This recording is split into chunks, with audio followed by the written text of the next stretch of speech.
Yo, welcome to Black Barrel Tactical. Today we will be breaking down the difference between the AR22 and the AR15, and we're going to be talking about which one could be possibly right for you. So follow us along. If you guys haven't hit the subscribe button, please make sure you do so you guys can be informed when we make our videos. So let's jump right into it. So the main difference between an AR15 and an AR22 is mainly just the size of the bullet that goes through it. So with that being said, we're going to start off with the AR22.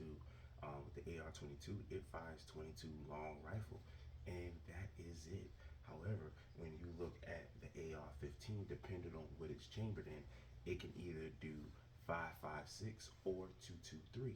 Um, those are somewhat those are not as interchangeable as people make them seem.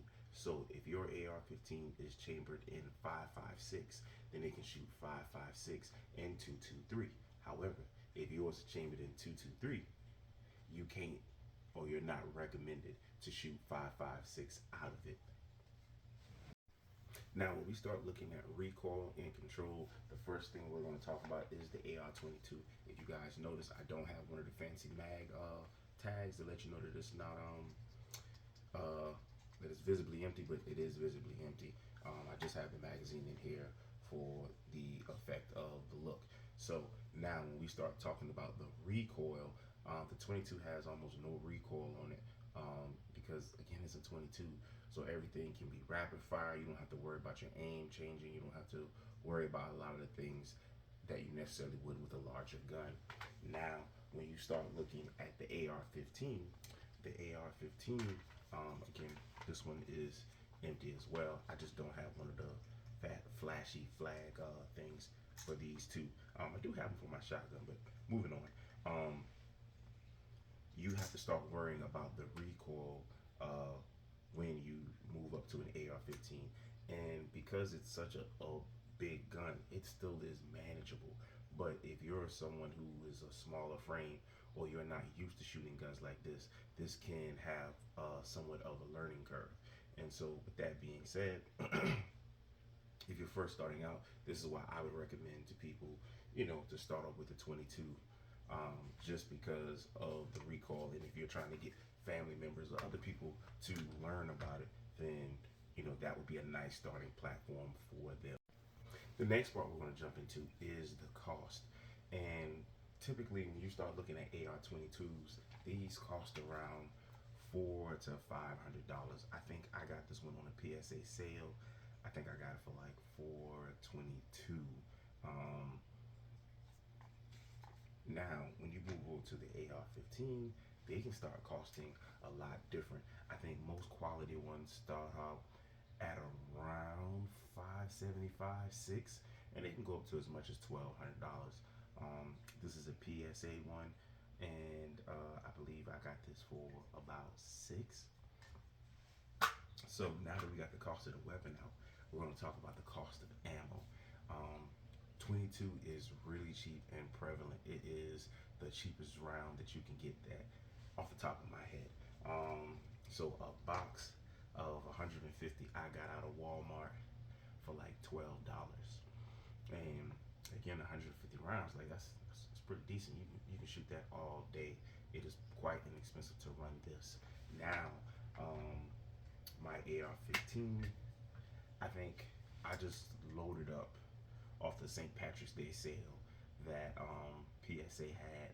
I got 150 rounds for I think roughly $80. I think it was $79.99.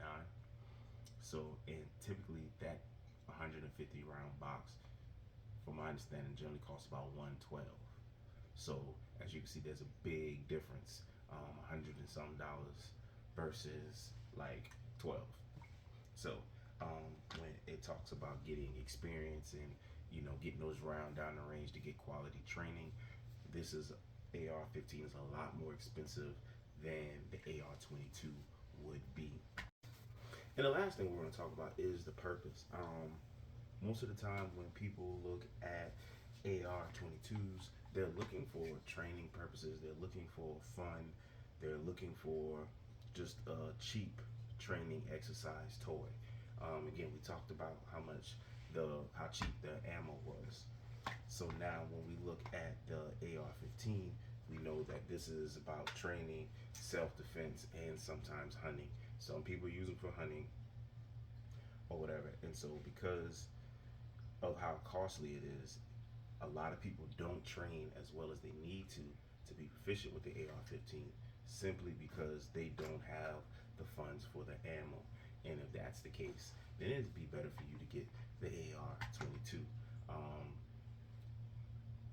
if that is a problem for you, just to make sure that you're consistent. Other than that, though, man, I think it should be the choice of what are you going to use it for. I know some people use AR-15s for home defense. It is just my personal opinion. Like, if you're going to use the AR-15 for personal defense, for home defense, you need to at least have a decent sized house and pretty um, kind of thick walls, just in case over penetration is a real thing. You want to make sure that when you're clearing the house and you're going through your steps, that you don't put other people in danger, that you don't mean to put in danger. So that's just my personal opinion of just making sure whatever you get is fine for your house. I wouldn't necessarily use an AR-22 for home defense, just because how big it is going to be hard. Even if you brought the sights in, it's going to be hard to kind of clear corners with this. There's enough room for somebody to grab it. I think smaller shotguns and handguns are better. That is just my personal opinion. But I hope you guys enjoyed this content. Drop a drop a comment in the video and let me know what is your preferred weapon. And also, what do you guys think about using an AR-22 as a replacement or a cheaper replacement for AR-15 for training purposes or until the time is right? Another thing that I want to talk about really quickly is I know a lot of people are going to come in the comments and be like, hey, if you buy AR-15, you can just buy the conversion kit that would change it into the AR-22. And to do that, you would simply get new magazines and a bolt carrier, which is going to send it down. That's good, well and fine. And for $150, you'd be able to do that. Now, the one thing I will caution you about, if you are super worried about your accuracy and you're trying to go to the range and hit things long range, there is going to be a little bit of a problem, a little mishap that you have to overcorrect for. And what that is the AR-15s are chambered in 5.56 and 2.23. So, with them being chambered in 5.56 and 2.23, they have a spin rate of, a twist rate of 1 to 5 or 1 to 9, whereas the twist rate for the AR-22 is 1 to 16. And when you're sending 22s down, if you're going to use this, it would throw off the trajectory because it is not spinning at the same rate. So that is something that you would have to overcompensate for. So when I did this video on TikTok, a lot of people jumping in the comments telling me, well, you could just buy the conversion kit, but it also throws off the accuracy. Now, there are ways to compensate for that. I just haven't figured out exactly what that is because I haven't, as you guys can see, I bought each of these, so I didn't use the conversion kit, so I didn't have to learn how to overcompensate. But it might be something that we'll do in the future. So again, make sure you guys hit the subscribe button. Make sure you guys drop comments. And so I hope you guys enjoyed this video. Peace out.